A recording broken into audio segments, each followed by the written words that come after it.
بسم اللہ الرحمن الرحیم۔ السلام علیکم۔ رزق کی فراوانی کے 16 دروازے ہیں۔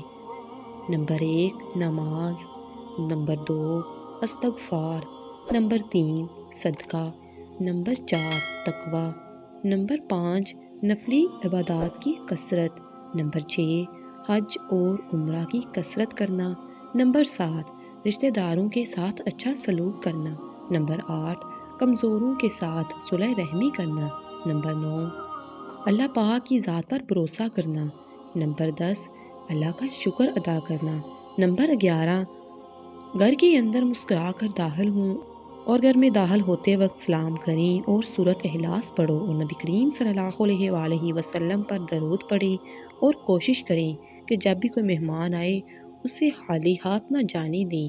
نمبر 12 ماں باپ کی فرما برداری کرنا، نمبر 13 ہر وقت باوضو رہنا، نمبر 14 چاشت کی نماز پڑھنا، چاشت کی نماز رزق کو کھینچتی ہے، نمبر 15 روزانہ مغرب کے بعد سورۃ واقعہ پڑھنا، نمبر 16 کثرت سے دعائیں کرنا۔ اللہ پاک ہمیں اس پر عمل کرنے کی توفیق عطا فرمائے، آمین ثم آمین۔ اس ویڈیو کو زیادہ سے زیادہ شیئر کریں تاکہ زیادہ سے زیادہ لوگ مستفید ہو سکیں، آمین۔